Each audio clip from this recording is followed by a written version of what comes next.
વડોદરાની MS યુનિવર્સિટીમાં પ્રવેશને લઈને વિરોધ પ્રદર્શન, સ્ટુડન્ટ્સ પોલીસ વચ્ચે ઝપાઝપી. વડોદરાની MS યુનિવર્સિટી ફરી રણસંગ્રામમાં ફેરવાઈ ગઈ છે. વડોદરાની MS યુનિવર્સિટીના વાઇસ ચાન્સેલર વિજય શ્રીવાસ્તવે સ્થાનિક વિદ્યાર્થીઓ માટે 1400 બેઠક વધારવાનો નિર્ણય કર્યો. જોકે વડોદરાના વિવિધ વિદ્યાર્થી સંગઠનો દ્વારા એનો વિરોધ કરવામાં આવી રહ્યો છે. વિદ્યાર્થીઓની માંગ છે કે વડોદરાના તમામ વિદ્યાર્થીઓને કોમર્સ ફેકલ્ટીમાં પ્રવેશ આપવામાં આવે. ત્યારે વિદ્યાર્થીઓ લોલીપોપની મોટી પ્રતિકૃતિ બનાવી સત્તાધીશને આપવા આવ્યા. જોકે લોલીપોપ સત્તાધીશને આપે એ પહેલા જ પોલીસે તમામ વિદ્યાર્થીઓને રોકી લેતા ઝપાઝપીના દ્રશ્યો જોવા મળ્યા. પોલીસે વિદ્યાર્થીઓની લોલીપોપ છીનવી તોડી નાખી હતી. વિદ્યાર્થીઓ માંગ કરી રહ્યા હતા કે અમને લોલીપોપ VC સરને આપવા દો. જ્યારે NSUI હેડ ઓફિસ ખાતે વિરોધ પ્રદર્શન કર્યું. હેડ ઓફિસની બહાર મેઇન રોડ ચક્કાજામ કર્યો. પોલીસે આંદોલન કરી રહેલા 5 થી વધુ કાર્યકરોની ટીંગાટોળી સાથે અટકાયત કરી. કુલપતિ હાય હાયના નારા લગાવ્યા હતા. મહારાજ ફિલ્મ પર સ્ટે યથાવત, આવતીકાલે વધુ સુનાવણી, ઠેર ઠેર વિરોધ પ્રદર્શન. બોલિવૂડ એક્ટર આમિર ખાનના પુત્ર જુનેદ ખાનની મહારાજ ફિલ્મ હજુ નહીં થઈ શકે રિલીઝ. હાઈકોર્ટે સ્ટે યથાવત રાખ્યો. ગુજરાત હાઈકોર્ટ મહારાજ ફિલ્મ જોશે. બાદમાં હાઈકોર્ટમાં આવતીકાલે ફરી સુનાવણી હાથ ધરવામાં આવશે. જે દરમિયાન અરજદારે કહ્યું કે અમને કોઈ કમર્શિયલ લાભ નથી જોતા, ધાર્મિક લાગણી ન દુભાવી જોઈએ. કોર્ટનો જે નિર્ણય હશે તે માન્ય રહેશે. બીજી તરફ મહારાજ ફિલ્મનો પોરબંદરમાં વૈષ્ણવ સમાજે વિરોધ કર્યો. જુદી જુદી હવેલીના બાબાશ્રીઓની આગેવાનીમાં વૈષ્ણવ સંપ્રદાયના અનુયાયીઓએ કલેક્ટર અને SPને આવેદન આપ્યું. તો દ્વારકાના ખંભાળિયામાં મહારાજ ફિલ્મનો વિરોધ કરાયો. વૈષ્ણવ સંપ્રદાયના અનુયાયીઓએ રોષ વ્યક્ત કર્યો. મોટી સંખ્યામાં એકત્ર થયેલા લોકોએ કલેક્ટરને આવેદન આપ્યું. આ વિરોધમાં બજરંગ દળ પણ જોડાયું. સુરેન્દ્રનગરમાં ગોદાવરી ગામે લાઈન તૂટી 40 ફૂટ ઊંચા ફુવારા ઉડ્યા. પાણીના ફુવારાના દ્રશ્યો છે સુરેન્દ્રનગરના મૂળીના ગોદાવરી ગામે પાણીની લાઇનમાં ભંગાણ થયું હતું. ગામની સીમમાં સૌની યોજનાની પાણીની પાઇપલાઇનમાં ભંગાણ થતા લાખો લીટર પાણીનો બગાડ થયો હતો. મોટી લાઇનમાં ભંગાણ સર્જાતા 40 ફૂટ ઊંચા પાણીના ફુવારા ઉડ્યા હતા. ભંગાણ સર્જાતા લાખો લીટર પાણીનો વેડફાટ થયો હતો. આસપાસના ખેતરો જાણે નદી બની ગયા હતા. તંત્રની બેદરકારીના કારણે ખેતરોમાં પાકે જળ સમાધિ લીધી હતી. આસપાસના વિસ્તારમાં પાણીનું સામ્રાજ્ય છવાયું હતું. પ્રાથમિક તપાસમાં સૌની યોજનાના પાણીની પાઇપલાઇનના વાલ પર વીજળી પડતા પાઇપલાઇનમાં ભંગાણ થયું હોવાનું અનુમાન છે. ગ્રામજનોએ સૌની યોજનાના અધિકારીઓને કરી હતી જાણ અને તંત્ર દોડતું થયું. બહારનું ખાવાના શોખીનો ચેતી જજો, ભોજનમાંથી નીકળ્યા વંદા, ગરોળી, દેડકા. સૌથી પહેલા વડોદરાના દ્રશ્યો જોઈ લો. સંસ્કારી નગરી વડોદરામાંથી વાસી ભાખરવડી નીકળી. જગદીશ ફરસાણમાંથી ગ્રાહકે ભાખરવડી ખરીદી હતી, પણ ગ્રાહકે જેવું જ ભાખરવડીનું બોક્સ ખોલ્યું કે ભાખરવડી પર ફૂગ હતી. પેકેટમાં રહેલી ભાખરવડી વાસી અને અખાદ્ય હોવાનું જણાઈ આવ્યું. આ ભાખરવડીમાં જીવાતો હતી. તો વેફરના પેકેટ ઝાપટતા લોકો આ દ્રશ્યો જોઈ લો. વેફરમાંથી એવી વસ્તુ નીકળી જે સાંભળશો તો તમને ઉપકા આવી જશે. જે વેફરના પેકેટ તમે હોંશે હોંશે લઈ ખાઓ છો, તમારા બાળકની એક જીદ પર જે અપાવી દો છો, તે જ વેફરમાંથી નીકળ્યો છે દેડકો, અને એ પણ જાણે ફ્રાય કરેલો. એટલે અહીં કહી શકાય કે બટાકાની સાથે આ દેડકો પણ તળાઈ ગયો છે. વેફરના પેકેટમાંથી દેડકો નીકળતા ચકચાર મચી ગઈ છે. ઘટના સામે આવતા મહાનગરપાલિકાની ફૂડ શાખા દોડતી થઈ ગઈ છે.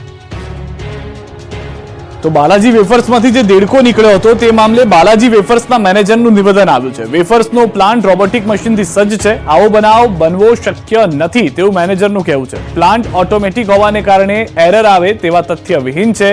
વેફરના પેકેટમાં મૃત હાલતમાં દેડકો કેમ આવ્યો તે વિશે તપાસ કરી રહ્યા છીએ. તેમનું કહેવું છે કે આખો ઓટોમેટેડ પ્લાન્ટ છે. દેડકો તે પેકેટમાં આવે તેવું શક્ય જ ન બની શકે. એમાં આ રીતની ઘટના બનવાનો અમને કોઈ ચાન્સ દેખાતો નથી. છતાં પણ અમે આ અંગે તપાસ કરીએ છીએ. પણ જે પ્રાથમિક દ્રષ્ટિએ આપણે જોયું એમાં કોઈ પણ પ્રકારની આ ભૂલ થઈ શકે એવી કોઈ અમને માહિતી જણાતી નથી. રાજકોટમાં સ્ટંટબાજોને નથી પોલીસનો ખોફ, સૂતા સૂતા બાઇક ચલાવી કર્યા જીવલેણ સ્ટંટ. રાજકોટમાં પોલીસનો કોઈ ખોફ નથી તે આ દ્રશ્યો જ પુરવાર કરે છે. ફરી એકવાર સ્ટંટબાજી બાઇક ચલાવે તો હદ કરી નાખી. આ વખતે પણ સૂતા સૂતા બાઇક ચલાવી જીવલેણ સ્ટંટ કરી પોલીસને પડકાર ફેંક્યો. સસ્તી પ્રસિદ્ધિના ચક્કરમાં 4 થી 5 બાઇક ચાલકોએ મોંઘી જિંદગીને જોખમમાં નાખી. રાજકોટ અમદાવાદ હાઈવે પર કેટલાક બાઇક ચાલકો સૂતા સૂતા બાઇક પર સ્ટંટ કરી રહ્યા છે. આ યુવકો હાઈવે પર 4 કિલોમીટર સુધી સૂતા સૂતા બાઇક ચલાવી હતી. હાઈવે વચ્ચે યુવાનોના આવા કરામાતી સ્ટંટ અન્ય લોકોના જીવને પણ જોખમમાં મૂકે છે. 6 લેન હાઈવે પર સ્ટંટ કરતા અન્ય વાહન ચાલકો પણ ડરી ગયા. રાત્રિના સમયે ટ્રાફિક હળવો થતા સ્ટંટબાજો રીલ્સના ચક્કરમાં જીવને સટોસટ સ્ટંટ કરવા નીકળી પડે છે. આ વિડીયો રાજકોટના કુવાડવા રોડ પરનો હોવાનું મનાઈ રહ્યું છે. થોડા દિવસ પહેલા મોરબીમાં પણ કેટલાક શખ્સો રોડ પર સૂતા સૂતા બાઇક ચલાવતા કેમેરામાં કેદ થયા હતા. બાઇક પર મોતના ખેલ ખેલી રહ્યા છે યુવાનો. વડોદરામાં લુખ્ખાઓ બેફામ, દારૂની બોટલો સાથે દુકાનમાં કરી દાદાગીરી. મારામારી અને લુક્કાગીરીના દ્રશ્યો છે વડોદરાના. કહેવાતી સંસ્કારી નગરી વડોદરામાં લવર મુછિયાઓ બેફામ બન્યા છે. આ વખતે તો માંજલપુર પોલીસ સ્ટેશન હદમાં જ માલેતુજારોની ઓલાદોએ ખુલ્લેઆમ દાદાગીરી કરી. બેફામ બનેલા આવારા તત્વોએ એક દુકાન સંચાલક સાથે મારામારી કરી. સમગ્ર ઘટના સીસીટીવીમાં કેદ થઈ. દ્રશ્યોમાં જોઈ શકાય છે કે કેટલાક ટપોરીઓ બાઇક પર આવે છે અને તુરંત જ દુકાનમાં ઘૂસી જાય છે. હાથમાં દારૂની બોટલ સાથે દુકાન માલિક સાથે બબાલ કરે છે. વેપારીને બહાર કાઢી ચપાચપી કરે છે અને વેપારીને ધમકી પણ આપે છે. આ બબાલના કારણે અહીં ટોળું એકત્ર થઈ ગયું. આ અંગે વેપારીએ 2 વાર માંજલપુર પોલીસને ફરિયાદ કરી હતી, છતાં પોલીસ જાણે કે કોઈ તોડપાણી કરવા માટે રાહ જોતી હોય તે રીતે આ લુખ્ખાઓ સામે કામગીરી નથી કરતી. ત્યારે માથાભારે સુમિત માળી સહિત અન્ય તત્વો સામે કાર્યવાહીની માંગ કરી. હવે તો હદ થઈ ગઈ. વલસાડના પારડીમાં કેરીની ચોરી થઈ. તમે ચોરીની અનેક ઘટનાઓ વિશે સાંભળ્યું હશે, નિહાળી હશે, પરંતુ કેરીની સિઝનમાં કેરીના રસિયા ચોર કેરીની જ ચોરી કરી ગયા. વલસાડમાં પારડીમાં કેરીની ચોરીના સીસીટીવી સામે આવ્યા છે. એપીએમસીની બહાર છૂટક કેરી વેચતી મહિલાઓના સ્ટોલમાંથી કેરીના 24 થી વધુ કેરેટ ચોરાઈ જતા ખળભળાટ મચી ગયો. સીસીટીવીમાં દેખાઈ રહ્યું છે કે અડધી રાત્રે એક ટેમ્પો એપીએમસીમાં પ્રવેશે છે, સ્ટોલની નજીક ઊભો રહે છે. તેમાંથી કેટલાક લોકો નીચે ઉતરે છે અને મહિલાઓના સ્ટોલમાંથી કેરીના કાર્ટૂન ભરીને ફરાર થઈ જાય છે. 1, 2 નહીં પણ 24 જેટલા કેરેટ ચોરી ગયા. પારડી પોલીસે પણ સીસીટીવી ફૂટેજના આધારે જરૂરી કાર્યવાહી હાથ ધરી છે. વડોદરામાં ટેન્કરમાં લાગી આગ, રોડ પર મચી દોડધામ. ભડભડ સળગતા ટ્રકના દ્રશ્યો છે વડોદરાના કરજણ પાસેના. કરજણ પાસે નેશનલ હાઈવે પર એક ટ્રક આગનો ગોળો બની ગયો. વડોદરામાં કરજણ પાસે નેશનલ હાઈવે પર અકસ્માત બાદ ભીષણ આગ લાગી હતી. 2 ટેન્કર વચ્ચે ધડાકાભેર અકસ્માત સર્જાયો હતો, જેની થોડી જ ક્ષણમાં ધડાકાભેર ટેન્કરમાં આગ લાગતા રોડ પર ગુંજ્યો હતો. જોતજોતામાં આગે વિકરાળ સ્વરૂપ ધારણ કરી લેતા આખું ટેન્કર બળીને ખાખ થઈ ગયું હતું. હાઈવે પર ટેન્કરમાં આગ લાગતા નાસભાગ મચી ગઈ હતી. ફાયર ફાઈટરે ઘટના સ્થળે પહોંચી આગ પર કાબુ મેળવતા વાહન વ્યવહાર શરૂ થયો. વડોદરા હોસ્પિટલમાં એસી બ્લાસ્ટ થતા ઓપરેશન થિયેટર ખાખ, દર્દીઓના જીવ તાળવે ચોંટ્યા. વડોદરાની સયાજ હોસ્પિટલમાં આગ લાગતા દોડધામ મચી ગઈ હતી. બિલ્ડિંગના બીજા માળે આવેલા ઈએનટી વિભાગમાં એસીમાં આગ લાગી.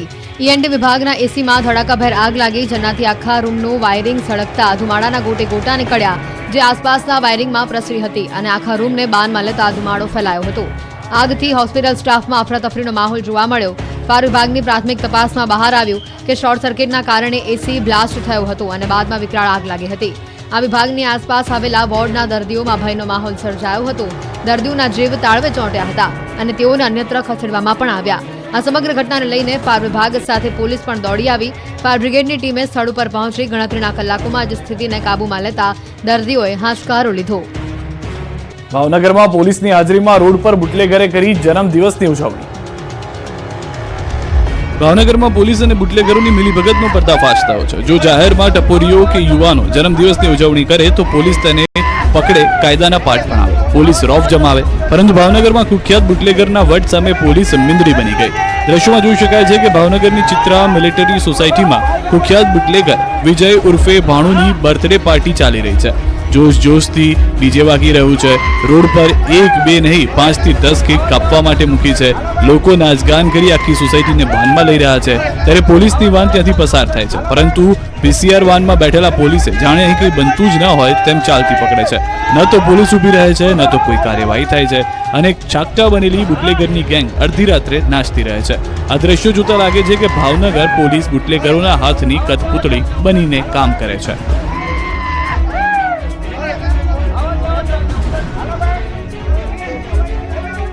ગીરનો એક આખલો સિંહના ટોળા પર ભારે પડ્યો. આખલાનો ક્રોધ જોઈ શિકાર મૂકી જંગલના રાજા ઊભી પૂંછડીએ ભાગ્યા.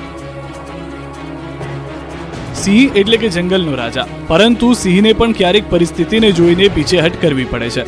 આવી જ કંઈક ઘટના સામે આવી છે જૂનાગઢ જિલ્લાના માંગરોળમાંથી, જ્યાં મોડી રાત્રે સિંહે વાછરડાને દબોચી તો લીધું, પરંતુ આખલાએ એવી રીતે આક્રમકતા બતાવી કે જંગલના રાજાને શિકાર મૂકીને ઊભી પૂંછડીએ ભાગવું પડ્યું. ગીરનો આખલો જ ગીરના સાવજ પર ભારે પડ્યો. આ સમગ્ર ઘટના કેમેરામાં કેદ થઈ. જૂનાગઢ જિલ્લાના માંગરોળના શેરિયાજ ગામે મોડી રાત્રે સિંહ શિકારની શોધમાં આવ્યા, જ્યાં એક ગામની ભાગોળે એક વાછરડાનો શિકાર કરવાનો પ્રયત્ન હતો. જો કે આખલાએ આવીને સિંહ સામે ક્રોધ બતાવતા સિંહોએ શિકાર કરવાનું માંડી વાળ્યું અને પીછેહટ કરવી પડી. વિડીયોમાં સ્પષ્ટ જોઈ શકાય છે કે 2 સિંહો વાછરડીને જડબામાં દબોચી નાખે છે. વાછરડી પોતાને છોડાવવા મલકા મારે છે, જો કે એના પ્રયત્નો નિષ્ફળ નીવડે છે. એટલામાં જ પાછળથી એક આખલો આવીને આ બંને સિંહો સામે ઊભો રહી જાય છે, એટલે સિંહોએ પકડેલો શિકાર છોડવો પડે છે. થોડી સેકન્ડ માટે જાણે કે એક આંખલો સિંહ સામે બાથ ભીડતવા તૈયાર હોય તે પ્રમાણે ઊભો રહે છે, અને ત્યારબાદ આ આંખલો બિંદાસ વાછરડીને પોતાની સાથે ત્યાંથી લઈને નીકળી જાય છે. બંને સિંહો પીછેહટ કરી ત્યાંથી ચાલતી પકડે છે. જાફરાબાદના ખાણ વિસ્તારમાં સિંહ પરિવારના ધામા એક સાથે 12 સિંહ ફરવા નીકળ્યા. આ દ્રશ્યો નિહાળ્યા બાદ તમે કહી ઉઠશો કે સિંહના ટોળા ન હોય તે કહેવત ખોટી છે. આ સિંહના ટોળામાં પણ 4-5 નહીં પરંતુ એક સાથે 12 સિંહ જોવા મળી રહ્યા છે. બાબરકોટ માઇન્સ વિસ્તારમાંથી 12 સિંહે ધામા નાખ્યા. અહીં 1-2 નહીં પરંતુ 12 ડાલા મથ્થાએ પોતાનું ઘર બનાવ્યું. માઇન્સની ઠંડી રેતીમાં સાવાજો રમતા નજરે પડ્યા. આ સિંહના ટોળામાં 3 સિંહણ અને 9 પાછડા સિંહો દેખાઈ રહ્યા છે. વિડીયોમાં સિંહ એકબીજા સાથે ગમ્મત કરતા જોવા મળી રહ્યા છે. જૂનાગઢ, ગીર સોમનાથ બાદ અમરેલી જિલ્લામાં પણ સિંહોની સંખ્યામાં વધારો થઈ રહ્યો છે. અમરેલી જિલ્લામાં સિંહ જંગલ વિસ્તાર, દરિયાઈ વિસ્તાર અને ખાણ વિસ્તારમાં પણ જોવા મળી રહ્યા છે. હવે વિડીયો સામે આવ્યા બાદ વન વિભાગના તંત્ર સામે પ્રશ્નો ઊભા થઈ રહ્યા છે. સિંહોની સુરક્ષાના બણગા ફૂંકતા વન વિભાગના કર્મીઓની ગેરહાજરી અહીં વર્તાઈ રહી છે. એક સાથે આટલી બધી સંખ્યામાં સિંહ લટાર મારે અને વન વિભાગના કર્મીને જાણ પણ ન હોય તે બાબત ઘણા પ્રશ્નો ઊભા કરે છે. રાજકોટમાં ફાટક ખુલ્લું રાખી ગેટમેન ઊંઘી ગયો. પાયલોટની સમય સૂચકતાથી દુર્ઘટના ટળી. રાજકોટમાં રેલવેના કર્મચારીની ગંભીર બેદરકારીનો કિસ્સો સામે આવ્યો છે. માલવીયા નગર પાસે આવેલું 11 નંબરનું ફાટક ખુલ્લું રાખી રેલવે કર્મચારી ઊંઘી ગયો હતો.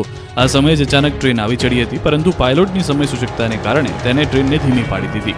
આ સમયે જાગૃત નાગરિકે સાવચેતી રાખીને આ નિંદ્રાધીન કર્મચારીને ઉઠાડ્યો હતો અને ત્યારબાદ ફાટક બંધ કરાવ્યું હતું. આ સમગ્ર ઘટનાનો વિડીયો સોશિયલ મીડિયામાં વાયરલ થયો છે. રેલવે કર્મચારીની ગંભીર બેદરકારીના કારણે મોટો અકસ્માત સર્જાતા રહી ગયો. આ વિડીયો વાયરલ થતાં જ રેલવે ડિવિઝન એક્શનમાં આવ્યું અને તાબડતોબ ગેટમેન સુમિત કુમારને સસ્પેન્ડ કરવામાં આવ્યા. સાથે જ ખાતાકીય તપાસ પણ શરૂ કરવામાં આવી હતી. ખેડાના શેખપુરમાં વિદ્યાર્થીઓ ખુલ્લા આકાશ નીચે ભણવા મજબૂર. ભણશે ગુજરાત, આગળ વધશે ગુજરાત. સ્માર્ટ સ્કૂલ, મોડલ સ્કૂલની વાતો કરતી ગુજરાત સરકારના દાવા પોકળ સાબિત થયા છે. વાત છે ખેડાના શેખપુર ગામની, જ્યાં 12 ડિસેમ્બરના રોજ જર્જરિત શાળાના પોપડા પડ્યા, જેમાં 2 બાળકો ઇજાગ્રસ્ત થયા. જે ઘટનાને 6 મહિના જેટલો સમય વીત્યા છતાં હજુ સુધી સ્થિતિ તેવી ને તેવી જ છે. દુર્ઘટના બાદ સ્કૂલને તોડવામાં આવી, પરંતુ બાળકોના અભ્યાસ માટે કોઈ અન્ય વ્યવસ્થા ન કરાતા બાળકો બહાર ખુલ્લામાં અભ્યાસ કરવા મજબૂર છે. તંત્રના પાપે નાના ભૂલકાઓ ઉકળતા તાપમાં અભ્યાસ કરી રહ્યા છે. બહાર ઓસરીમાં જ ધોરણ 1 થી 5ના બાળકો અભ્યાસ કરતા હોવાનું શાળાના ઉપસ્થિત શિક્ષકે જણાવ્યું. આ શાળામાં 195 થી વધુ બાળકો અભ્યાસ કરે છે. મુખ્ય શિક્ષકનું કહેવું છે કે અનેક રજૂઆત બાદ પણ વૈકલ્પિક વ્યવસ્થા નથી કરાઈ. બાળકો શેડ નીચે બેસી અભ્યાસ કરી શકે તે માટે શેડની માંગણી કરવામાં આવી છે, પરંતુ તેની પણ કોઈ વ્યવસ્થા ન કરાય, જેથી વાલીઓ તેમના બાળકોને અન્ય શાળામાં મોકલી રહ્યા છે. આ અંગે જ્યારે ટીપીઓએ ઉડાવ જવાબ આપ્યો, ગ્રામજનો શિક્ષણ વિભાગ હાય હાયના નારા લગાવવાનું, શાળાના કામ શરૂ કરવાની માંગ કરી રહ્યા છે. રાજકોટની લાખાજી રાજ શાક માર્કેટમાં જતા હોય તો ચેતી જજો, માર્કેટ બની ગઈ છે જર્જરિત. રાજકોટની શાક માર્કેટમાં મહા મુસીબત સર્જાઈ શકે છે. રાજકોટમાં રાજાશાહી સમયની શાક માર્કેટ અત્યંત જર્જરિત હાલતમાં છે. લાખાજી રાજ શાક માર્કેટની દિવાલો પર ઠેર ઠેર મોટી તિરાડો પડી ગઈ છે, તો છત પર નળિયા તૂટી જતા ચોમાસામાં પાણી સીધું જ નીચે આવે છે. શાકભાજી વેચતા લારી ધારકો ભયના ઓથાર હેઠળ ધંધો કરવા મજબૂર છે, તો ગ્રાહકોને પણ આ જર્જરિત માર્કેટમાં આવતા ડર લાગે છે.